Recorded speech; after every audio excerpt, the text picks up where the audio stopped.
So today, lesson 4A, we will be discussing integers and absolute value, and we're getting ready to start this whole idea of operations with negative numbers.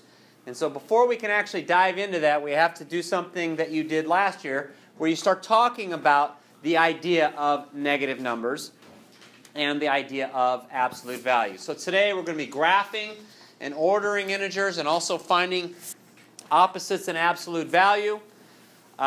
When we shoulder partner, we'll be stating examples of numbers that are integers and writing numerical expressions for word phrases, which we've done a little bit of that before. And then why am I learning this? Well, golf is a classic example of where negative numbers come in. So, let's get started. Vocabulary for today: integers would be represented by the set of positive whole numbers, negative whole numbers, and zero. Now, the problem here is that when I start to say negative numbers, people start to think, well, everything negative. No. When we're talking about integers, we're talking about basically positive and negative numbers, but no decimals and no fractions. Okay? So typically numbers like this. And this is something that you are supposed to be writing in your notes. Notice that I have whole numbers, which would be from 0 up, and then the opposites of those. No decimals, no fractions in there. So we typically see these types of numbers on a number line, like this. Sometimes when we make a number line, we put the numbers up above, sometimes down below, and you'll see me do both of those things today.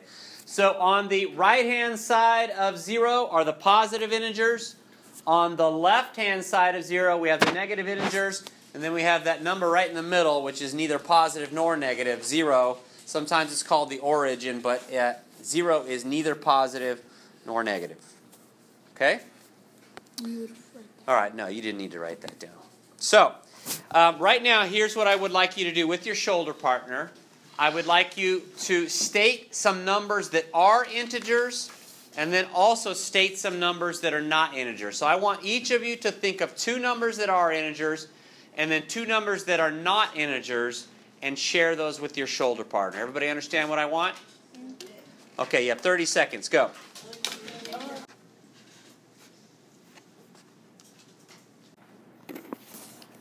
Once again, right now what I want you to do is to make a list, and we're going to add some numbers to that list, and these are numbers that are not integers. 1/2. Let's add to that list -5 2/3. 4.9. -10.01. So what is the difference between those numbers in that list and these numbers that we are referring to integers? It should be obvious to you. They're not whole numbers. What else? Because -2 is not a whole number, but it's an integer. They're fractions. And what else are they?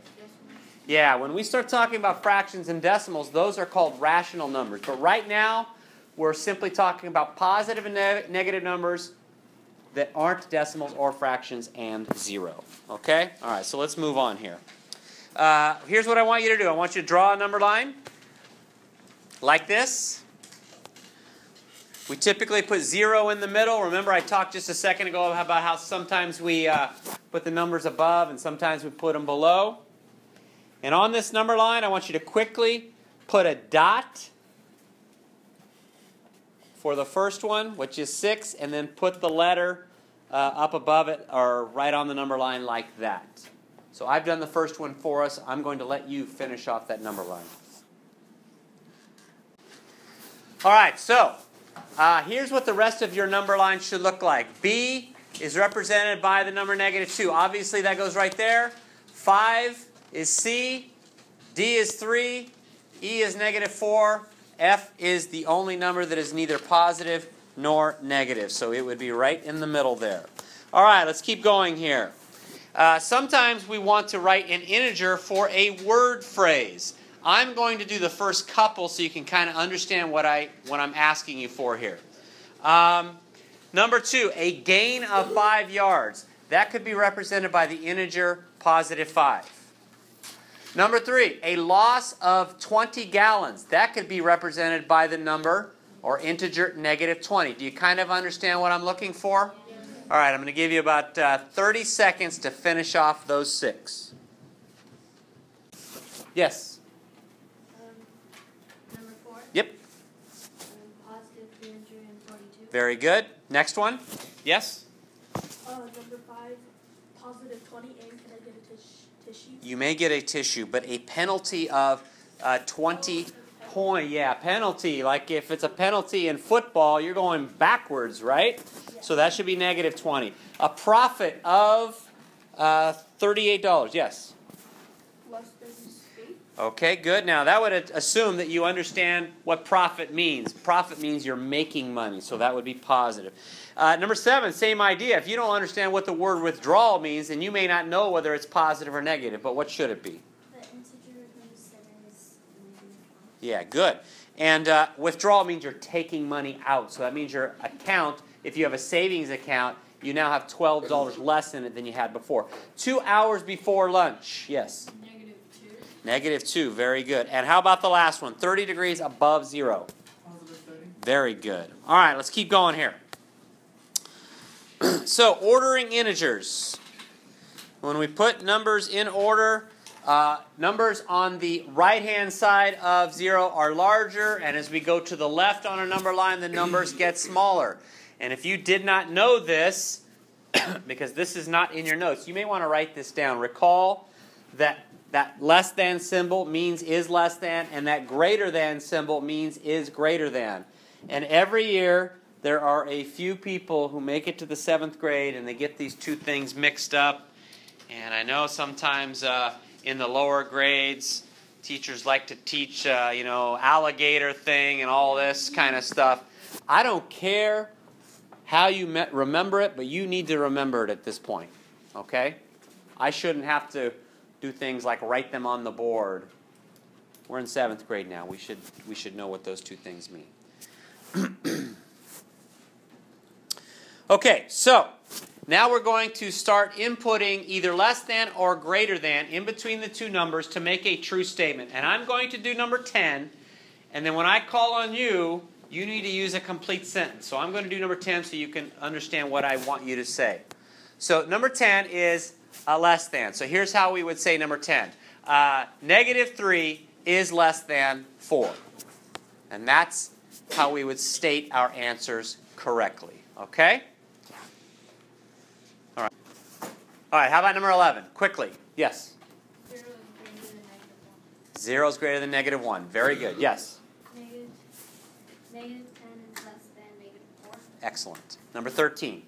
6 is greater than negative 8. Very good. Next one. 5 is greater than negative 9. Very good. Next one. Yes? I don't know how to say it.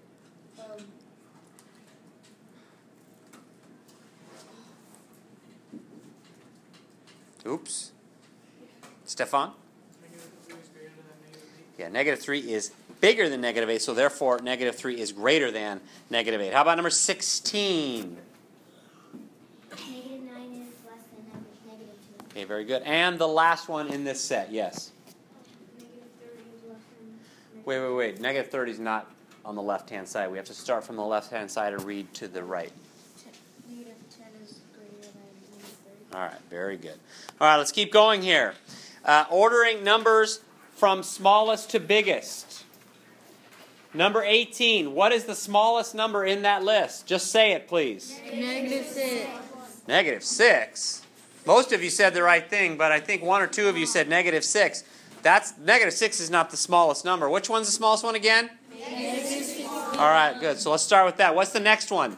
Negative 16. And what some people like to do, as I'm doing it up here, is they cross them out as they're using them to make sure that they've already used it. What goes after negative 16? 10.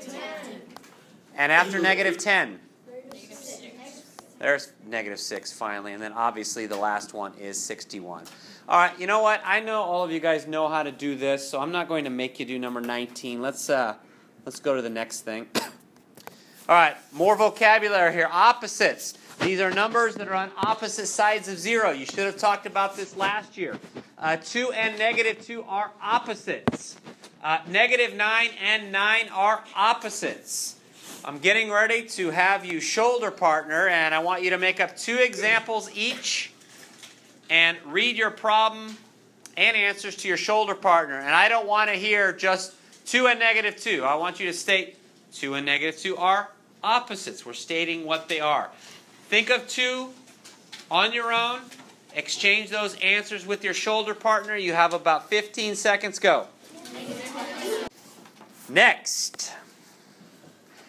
Absolute value. Absolute value is defined as the distance a given number is from 0 on the number line. And some people tend to get the idea of opposite and absolute value mixed up. Opposite represents numbers that are on opposite sides of 0. Absolute value is the distance from a number and 0. So they're 2 totally different things.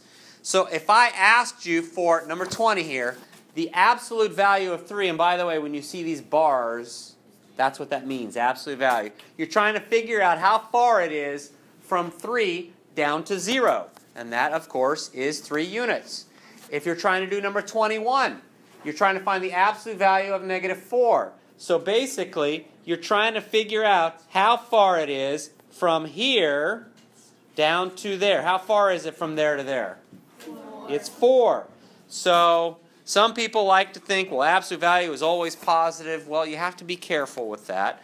But in this case, it is. So how would we say our answers? We would say the absolute value of negative 4 is equal to 4. I would like you to quickly do 22 through 25. That should take about 10 seconds.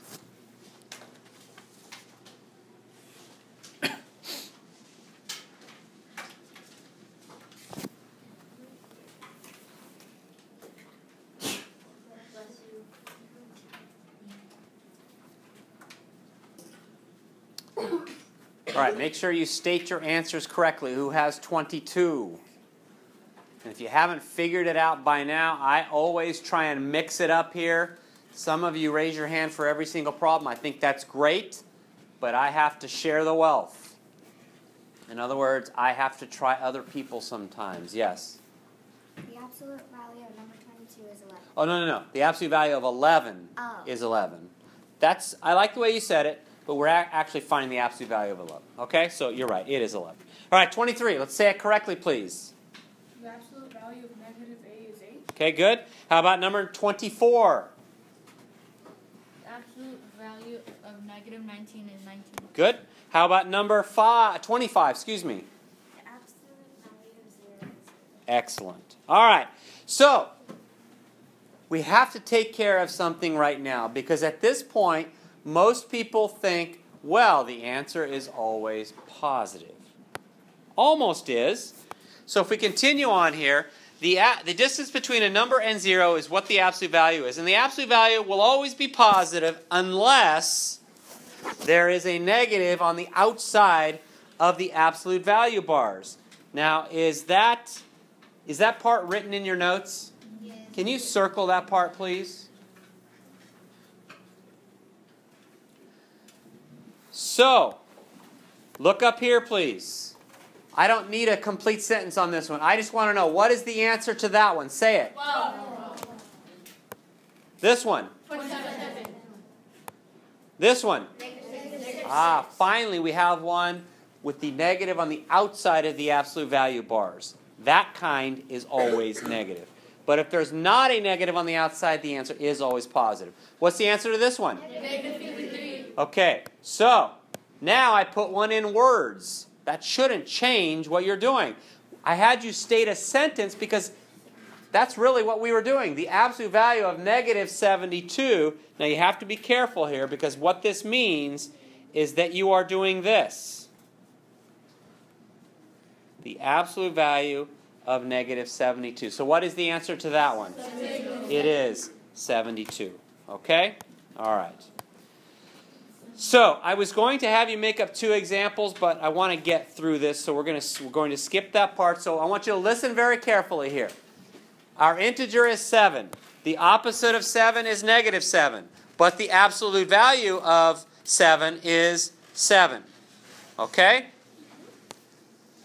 Our integer is negative 16. The opposite of that is 16, but the absolute value of negative 16 is also 16. So you can see sometimes opposite and absolute value have the same answer, and sometimes they do not. The opposite of negative 8 is 8. The absolute value of negative 8 is 8. The opposite of positive 33 is negative 33. The absolute value of 33 is 33.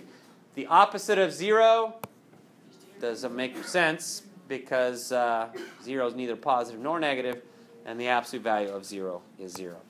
All right, a little bit further in depth on this idea of absolute value. So, obviously, number 31 is easy.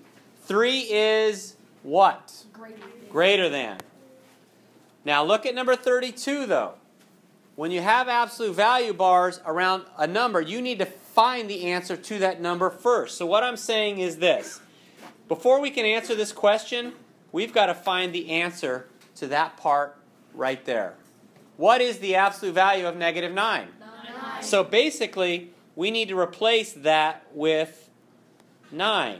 Now we can truly answer the question. And of course, now that that's 9, that would be equal to. Do you kind of understand what we're doing here? Yeah. All right, I would like all of you to finish through number 40, please. All right, number 33 is less than, 34 is less than, 35 is equal to, 36 is greater than, 37 is less than, 38 is less than, and remember, in all these ones with absolute value, you need to find the absolute value first before you can make your decision. And I heard a lot of that when you guys were shoulder partnering. 39 is equal to, 40 is greater than. Are there any questions about any of those last 8 problems? All right. Continuing on with this idea of absolute value. Sometimes we need to find the answer within the absolute value bars before we can actually find the answer to the whole thing. 2 days ago, I stated that most of you, when you did the order of operations, you learned PEMDAS. And so you thought, well, you had to see parentheses for you to do that part first.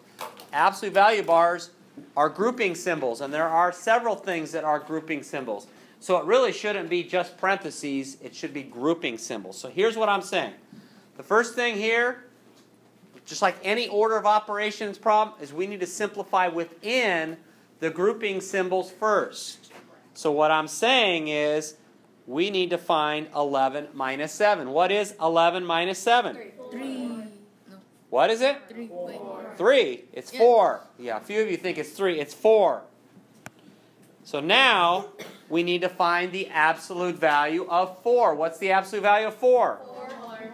And if we take it step by step, that's really very easy. And 9 minus 4 now is 5.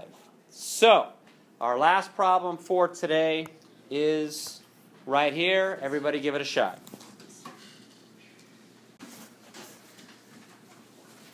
So we have the absolute value of 23 minus 9 minus the absolute value of 27 minus 14.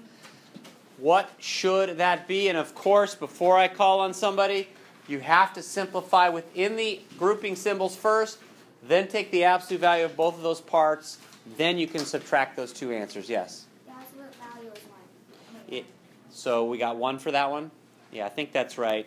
Because 23 minus 9 is 14. 27 minus 14 is 13. Absolute value of that's 14. Absolute value of that is 13. And that does give us 1. All right, we are finished for today.